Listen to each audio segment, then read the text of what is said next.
Welcome back to Turning Hard Times into Good Times. I'm your host, Jay Taylor, and I'm really pleased to have with me once again David Stockman.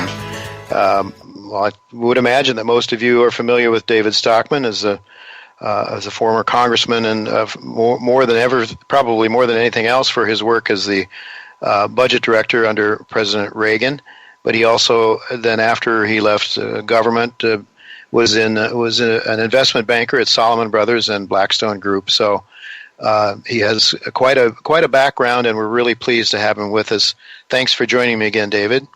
Well, very happy to join you. I think there's some pretty exciting things to talk about.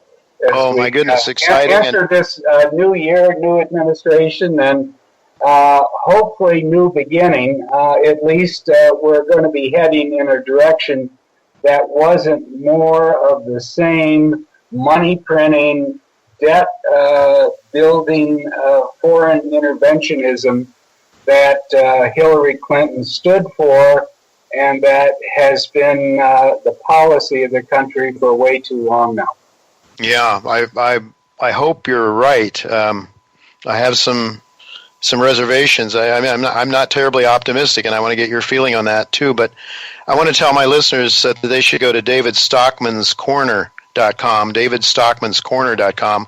That's where you can sign up for his newsletter, which I've done. I really enjoy it. You know, you can buy his, 600 or 800 page The Great Deformation book, or you can buy the David Stockman's book on Trumped, A Nation on the Brink of Ruin and How to Bring It Back.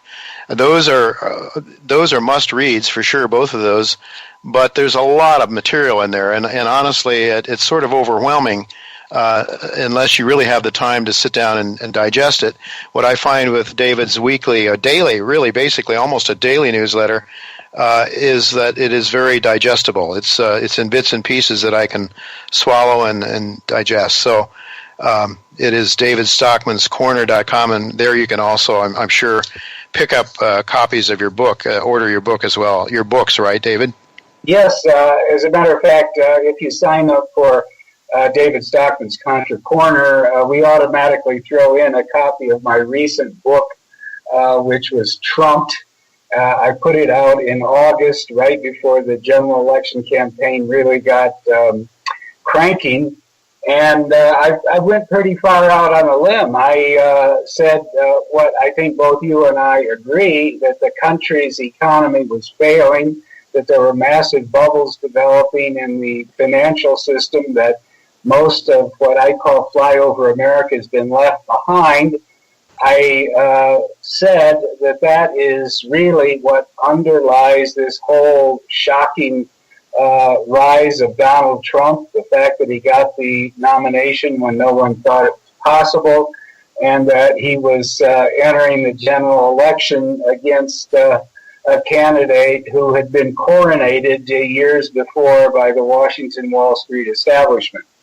I thought there was a possibility that he would win, and here we are with the shocking outcome that we had on November 8th, and I think a whole new ballgame. Now, I want to be very clear, I'm not some kind of raving optimist about this. Mm-hmm. In fact, I don't think there are many of these accumulated problems of debt and a Federal Reserve that's out of control and a foreign policy and defense establishment that is really ruining the country.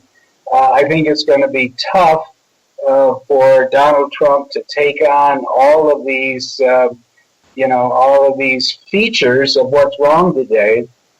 But I am somewhat relieved to see that at least we might be trying something new, that Donald Trump hasn't spent 30 years in public office memorizing the groupthink and what I call, the catechism of the imperial city, but he has thought, he's got his own thoughts. He did say that Wall Street is a big, fat, ugly bubble. That's exactly right.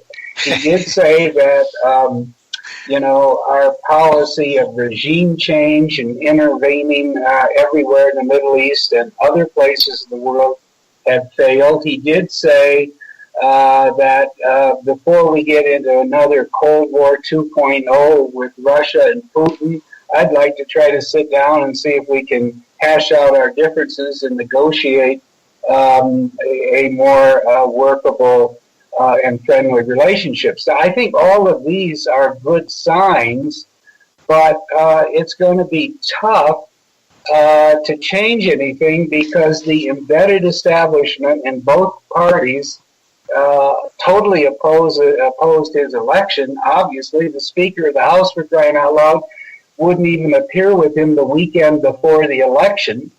So the fact that they've been making nice for a few weeks during this transition, the interregnum, I think doesn't mean a lot, and that when Trump is actually sworn in and gets his government in place, it is going to be opposed, tooth and nail by the embedded establishment down there. And so we'll have to see how it goes, but at least the establishment is being challenged as opposed to being continued in the dangerous and destructive way that it has been really since the 1990s. Well, we can be hopeful, that's for sure. A more cynical view that I'm afraid I'm inclined to share sometimes. Maybe that's not a virtue. Hope and optimism is probably a better way to go, because if you don't have hope, you're not going to do anything. But a more cynical view that I've heard expressed, and one that it's hard for me to set aside, is that the notion that if Trump really, that more than likely he'll just go along with the establishment, with the mainstream, with the deep state. But if he doesn't, if he really tries to stand up for the things you're talking about, wind down the military-industrial complex, maybe go to some sort of more responsible monetary policy or fiscal policy, if he really tries to stand up against the deep state, they could very easily arrange an accident. And then I'm remembering I had a discussion with the author of A Family of Secrets, a very good journalist from Columbia, professor at Columbia, he's been on the show already, and he's talked about how when President Nixon tried to get the files from the CIA with respect to the assassination of Kennedy, he never was able. CIA never would lend him or would show him or allow him to read the files and their findings in that disaster. So it sort of makes me wonder, do you think, David, and you knew a president of the United States, you knew him personally, is the president really the president, or is the deep state in control? Well, I don't think it's some kind of mechanical thing. I think a better way to phrase it is that the president is surrounded and enveloped by the deep state in terms of the permanent machinery, especially of foreign policy and what I call the warfare state, National Security Council of Defense, the CIA, all the 17 different intelligence agencies that we have today. And, of course, the whole range of the Pentagon and the military contractors and the rest of it. So, yes, but fortunately they don't always agree tactically on the day-to-day issues, and so there is a ability, to maneuver if you're a strong president and you have,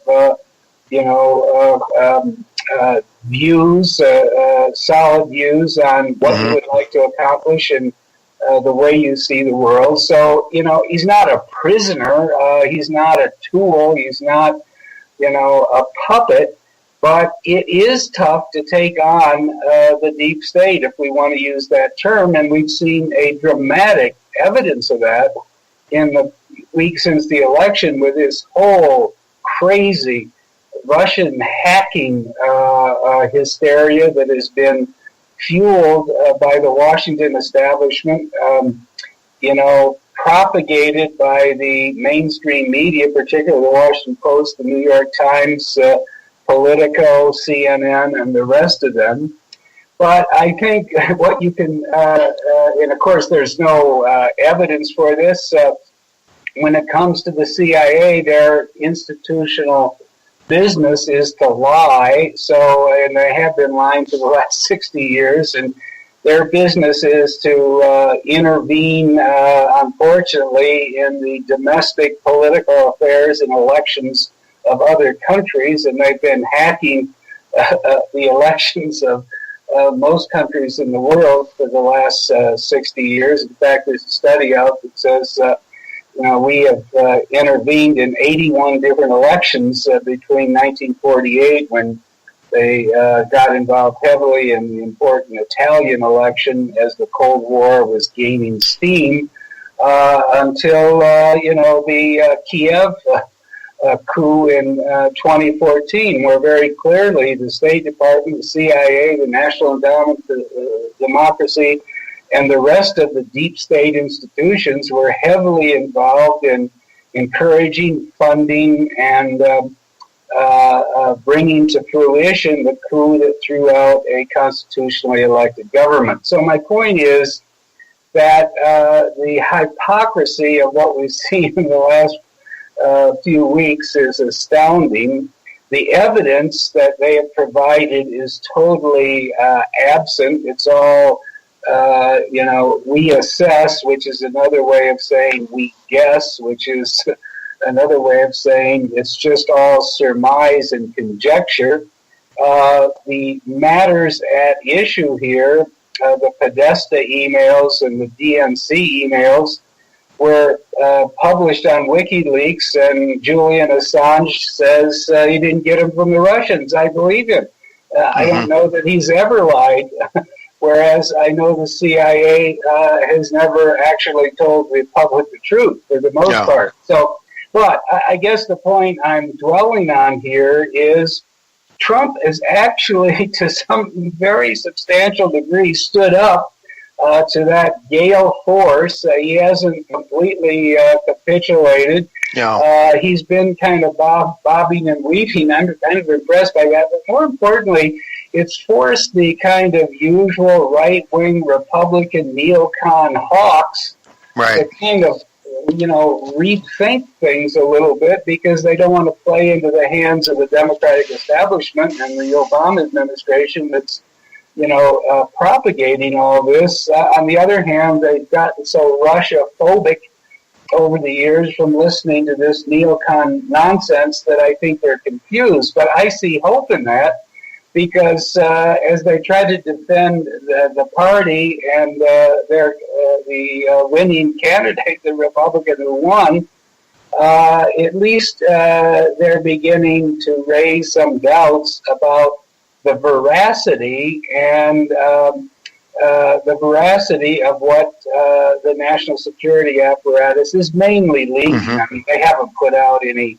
definitive, documented statement at all. And I think that's a good thing. When I saw the other night the Hannity giving 1 hour of time to an extended interview with Julian Assange, I said, well, wait a minute. Maybe Donald Trump, in his odd way of tweeting and disrupting, may at least begin to loosen up the grip of the national security state and pave the way for some alternative possibilities. Now, I know it all could go bad, but at least there's a start here. There's some daylight, and I think that's somewhat encouraging. Yeah, I would agree. I mean, Hannity had always been pretty much a neocon, I would say, almost a real hard militaristic sort of a fella, and I think it's opening up some things. The hypocrisy, as you point out, I think it was Clapper the other day that talked about. I think one of the congressmen was saying, "Well, did you really punish the Russians for hacking into us?" And Clapper said, "Well, those who live in glass houses shouldn't throw stones," or something like that. Yes. I thought that was a very important, I'm glad you brought that up. I thought that was a very important admission.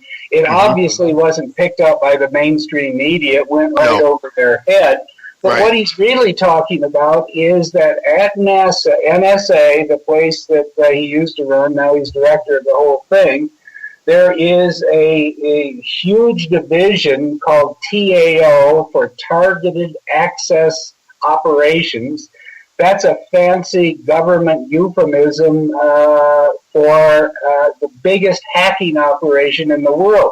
There is a multi-billion-dollar budget there. There are 2,000 people, some of the smartest computer geeks in the world, who've been hired by NASA or are provided through contractors, who spend all their time trying to figure out how to hack into the affairs of every private and public, every government and non-government institution in the world. And what they do collectively is far greater than everything the Iranians, the Russians, the Chinese, the North Koreans, and all the rest of them added together could do in 10 years if they last that long. So, the fact that he talked about a glass house, I think he was referring to the fact that what we do, and obviously, what do we expect in the world? I mean, how stupid do they really think the American people are? If we are engaging in this massive hacking operation around the world, why would we think that there wouldn't be some response? Why would we think that other countries wouldn't try to retaliate or counter or defend themselves or whatever they're doing? So the point here is that none of this had any serious effect on the outcome of the election. The outcome of the election was because the people in flyover America between the two coasts are fed up with what Washington, I call it Imperial Washington, has been doing, and they threw out the establishment and took a chance on a wild card, a disruptor. And we'll see how that goes. But, it's a pretty good indication of what you're talking about, that they've gone all out. I mean, this is embarrassing. It's almost McCarthyite. Here's this, Obama in his last days, he was trained by Saul Alinsky. The reason I mention all this is, as a kid, I was an SDS protester. I went to Chicago to march against the war in the late 60s, and our guru was Saul Alinsky. And of course, all of his preaching, and it was pretty good stuff for a kid in his early 20s at the time, was about, the dangers of this national security state and all of the red baiting and so forth that led us into disasters one after another, at that point Korea, and then the huge Vietnam thing. So I think it's so ironic that on his way out, Obama is participating in this abomination. Mm-hmm. But I think it's just another measure of the embedded power, the embedded strength of the deep state, as we're calling it, and why Donald Trump is going to be up against forces that I think he can't even imagine or hasn't in his wildest dreams. Mm-hmm. But he's going to be facing them down pretty soon, and we'll see how it goes. Well, it sure seems to me that if they had a draft, David, as they did back when you and I were young folks, we were young fellows during those days, that the American people would not be taking all of this foreign intervention as passively as they are.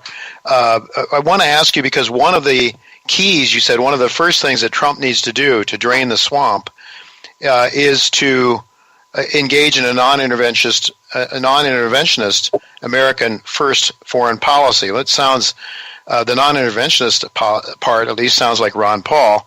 The American first idea of it seems to me, though, that Trump's message is, as much as anything, wanting to build up the military, wanting to make America great in part by the strong foreign policy. And as you pointed out in one of your pieces recently, my goodness, we've got bases all around the world, everywhere. We're surrounding Russia right now. The NATO is surrounding Russia, huge numbers of people. And yet we have this hysteria here about Putin being a danger to us and all this. It's incredible, isn't it? I mean, but yeah, as a way of showing the absurdity of that, maybe you read it one time. I wrote in my blog, as I sit here on the 19th floor apartment where I live in New York City, above the East River, I can see Russia from here. But I didn't mean it. I didn't mean it in the Sarah Palin sense of spying the Siberian mainland from Anchorage or wherever she was. But The GDP of Greater New York is 1.6 trillion. The GDP of all of Russia is 1.3 trillion. In other words, there's more GDP that you can see from my apartment or your location in New York City than the entirety of Russia. So it's 7% of our GDP. It has a defense budget, maybe 50, 60 billion, however you measure it, 1/10 of the massive armada that we have positioned all around the world. So it's not a threat to the security of any single person in the United States, and it's not even, there isn't a case that it has been aggressive other than being sensitive about what happens on its own borders. I mean, the Ukraine has been part of Greater Russia for 400 or 500 years, and the Crimea was actually purchased by Catherine the Great for good money in 1783 and ended up as part of the Ukraine only because of some deal that Khrushchev made during the communist era. So all of this nonsense about an aggressive Russia or a Putin who's compared to Hitler, which is absolute nonsense, wanting to recreate the Soviet Union. This is just such silly, pitifully stupid, content-free neocon rhetoric that, it's kind of hard to believe that serious adult people believe it or propagate it, yet read the New York Times every day, and that's what you'll see. And if you want to see real nonsense, look at the Washington Post, which has now become a caricature of itself. When I was growing up in Washington, I worked on Capitol Hill in the early 70s, and then I was a congressman in 76. But that was during the Watergate era, and the Washington Post was the great beacon of, honesty, truth speaking to power, so to speak. Yeah.